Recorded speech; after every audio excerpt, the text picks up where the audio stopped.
Welcome, real Americans, to Geek Salad, the road to Infinity War. I'm Andy. And I'm Mike. And today we discuss Captain America, the Winter Soldier.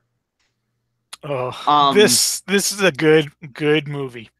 this one is the start of where the MCU stopped being superhero movies and being genre films in the guise of superhero movies. Yeah, I cannot disagree with that.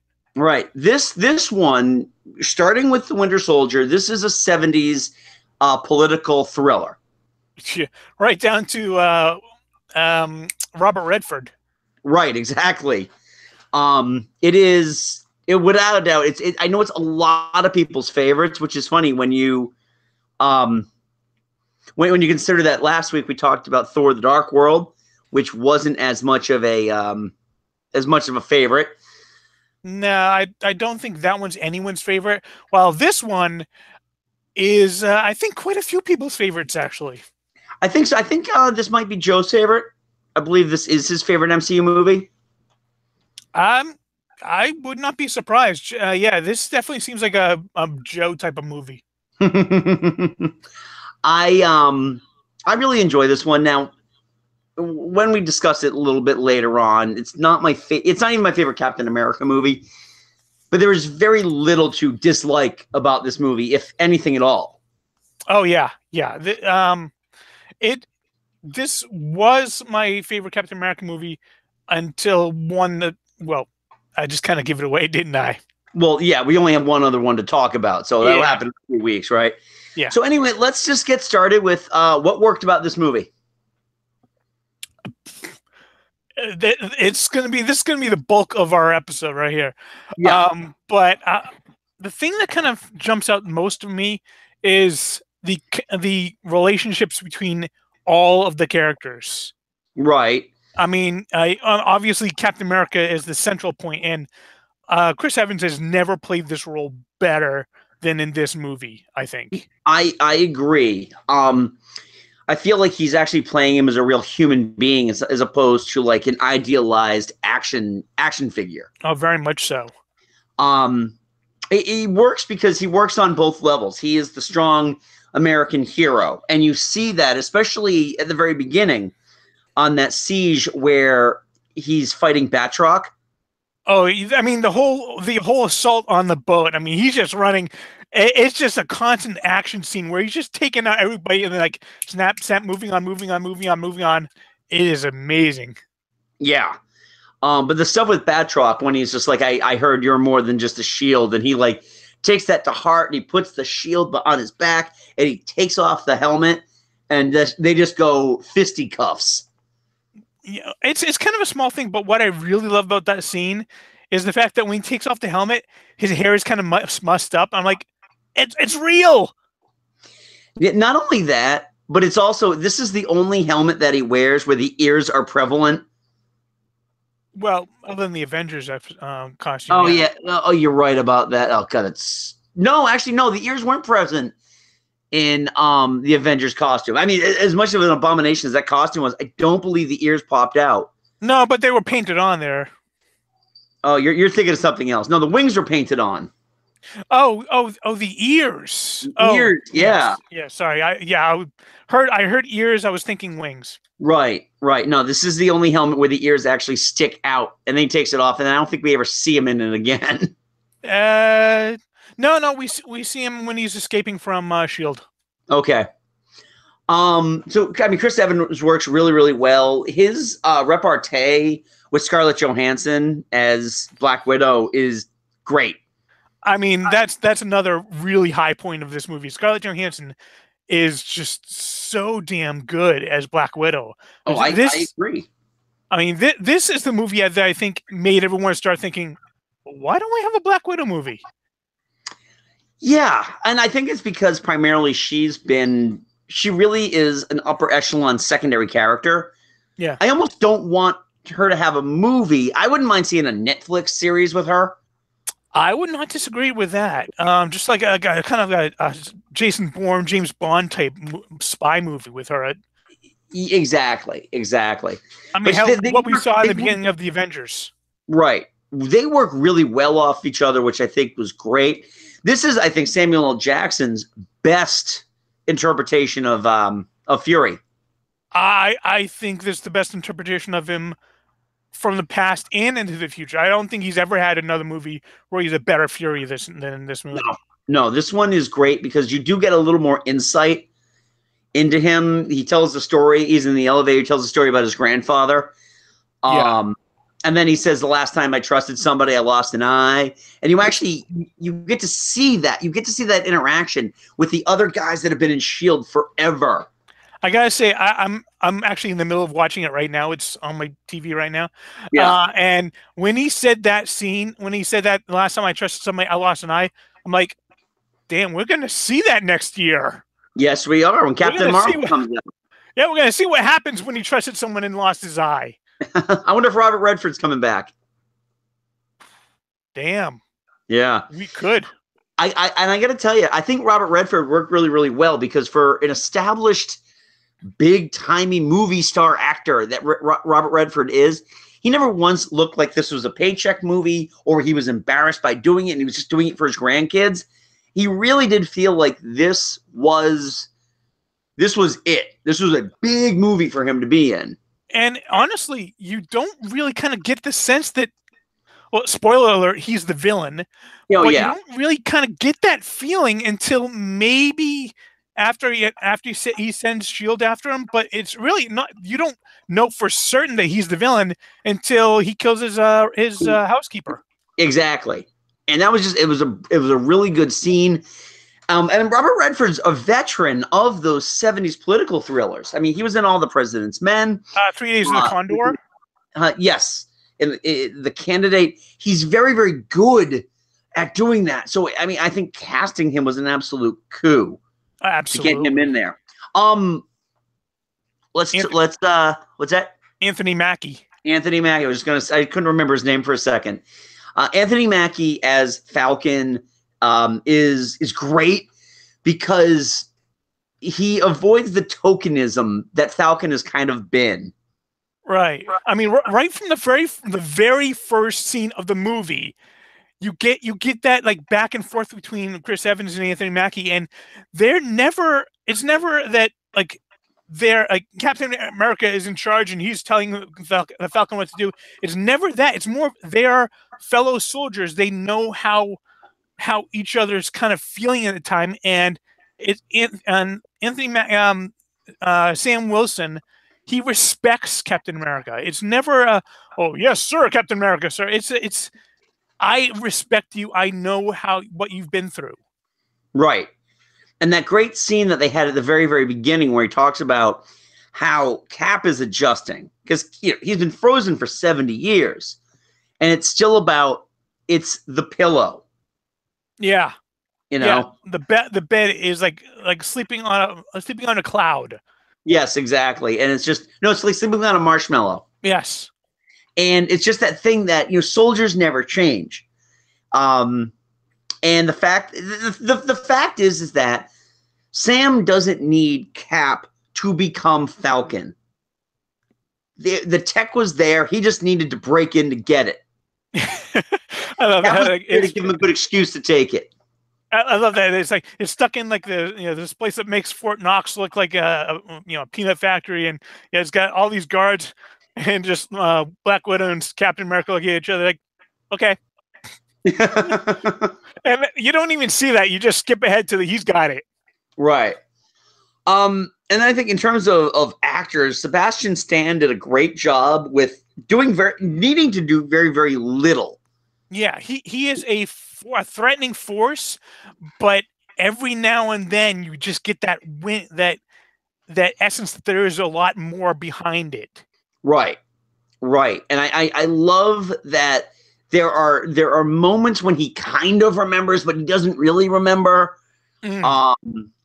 That he's a lost soul, and I love that. And I even loved at the end, again, the final post-credit sequence. The final post-credit sequence where he's in the Smithsonian, and he sees it, and it's coming back to him. He's just staring at it, but there's so much going on behind those eyes. Right. Exactly. It's a beautiful scene. It is great. Let's not discount the Russo brothers directing in this. I mean, for our first feature. Yeah, I mean, literally, the only thing I'd seen them do before this was like the first season of Arrested Development. Yeah, exactly, which is not an action-based television show. No, and then you watch this movie, and it's like action scene, really deep political thriller part, action scene, political thriller, action scene, political thriller. It's, dude, where did these guys come from? I don't know, but their action scenes are so tight. I mean, you start with the one on the ship that you had mentioned already. Then there's the scene where Fury is being chased. Oh, that's a scene you don't expect is coming, and then when it hits you, it's like, whoa. Yeah. And then there's that scene out on the highway where they're fighting Bucky and they're fighting all the mercs and everything, which was just this great tense scene. And then the stuff at the end on the helicarrier on the helicarrier, yeah, with Bucky and Cap. It was really good. It was very, very tense. And it really, what they did was that movie, that second act of the movie, once you realize that Hydra has been kind of there the entire time, that opens like a flower, and it just keeps opening and opening, and the petals just keep coming out. And all these different characters that have been in previous Marvel movies are Hydra agents. Yeah, I mean, Sitwell.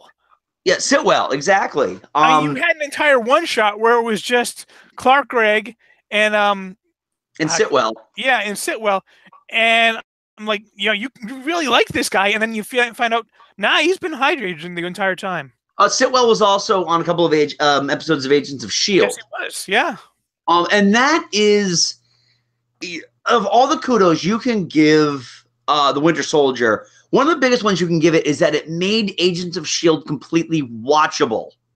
Yeah. Well, I mean, to be fair, and up until that point, they kind of were handcuffed. Like, they had to wait until Winter Soldier came out before the real, like, the climax could get started.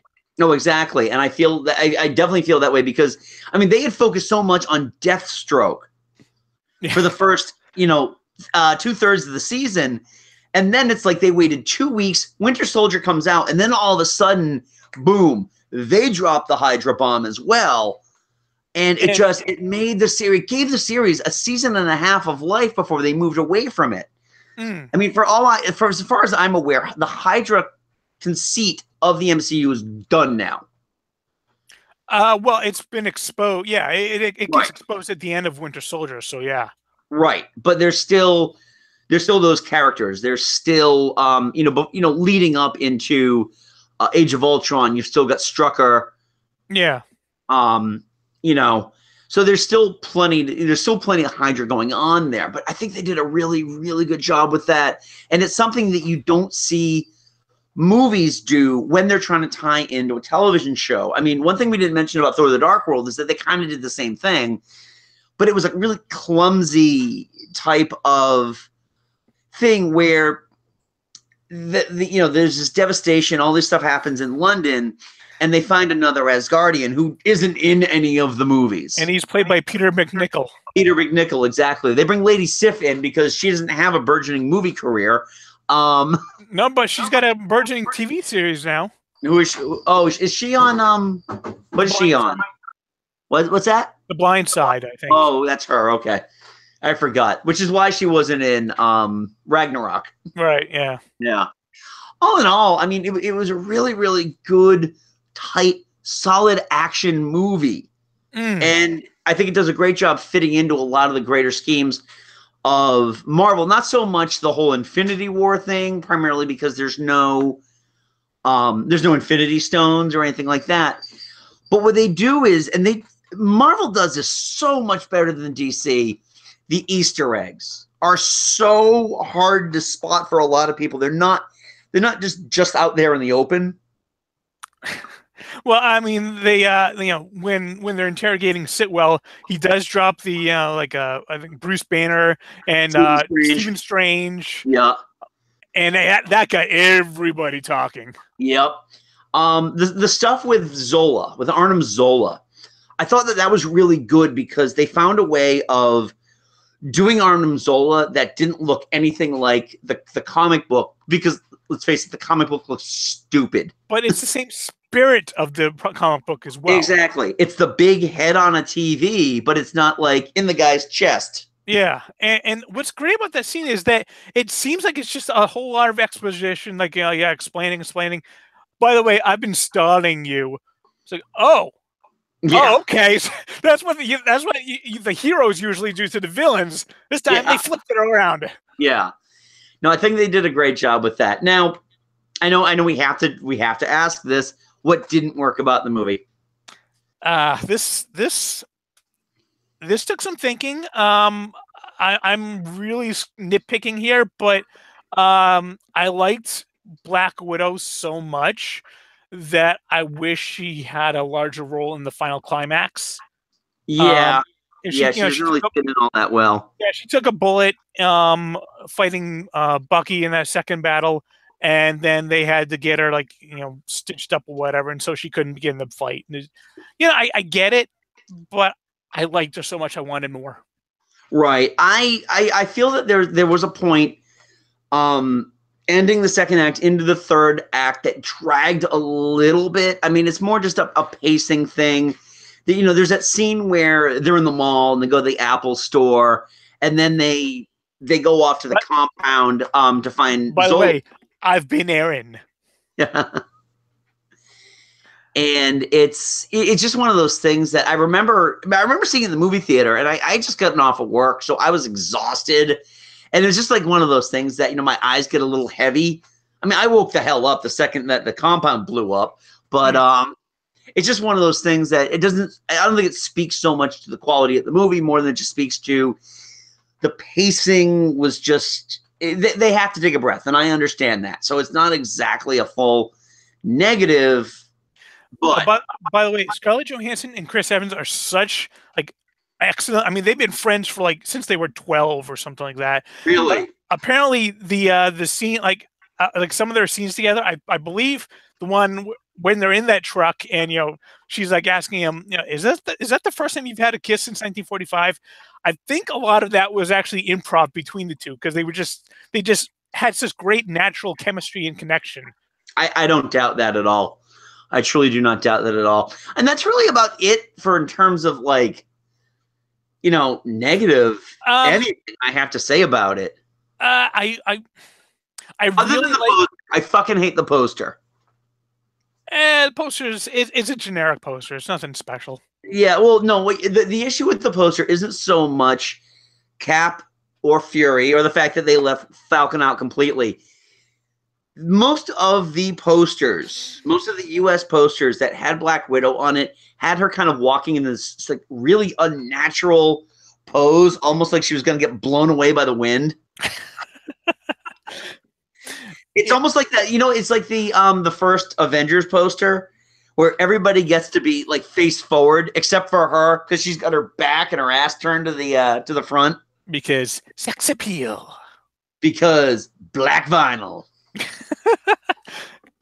Yeah, fair enough. Yeah. So, all right. There's the one other slight negative. It was not really a negative, but I liked Emily Van Camp as Agent 13, Sharon Carter. Yeah. I just kind of I wanted them to do a little bit more with her. I mean, I know this was just building up for a larger role in in Civil War, which I really liked her in, but I kind of want a little bit more. I can understand that. And obviously, when we talk about Civil War, her part is substantially beefed up. Yeah. But all right, so let's ask the question then. In the grand scheme of the MCU, how does this one stack up? Oh, very well. Very well. I mean, it completely destroys most of S.H.I.E.L.D., which was huge because S.H.I.E.L.D. was just this massive organization in the MCU until that point, right? And then just kind of took it all down, and it's just a very solid movie. It is. I mean, I mean, the Captain America that you see in the first Avenger and the Captain America you see in Civil War, this is the movie that kind of shows him kind of transitioning into where he ends up. Right. Right. I love the jadedness that starts to happen with him, that you can't always trust your superior officers. Mm-hmm.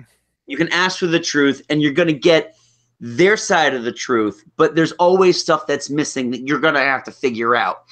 I think that really fits in well, not so much for Age of Ultron, but definitely for Civil War. Absolutely.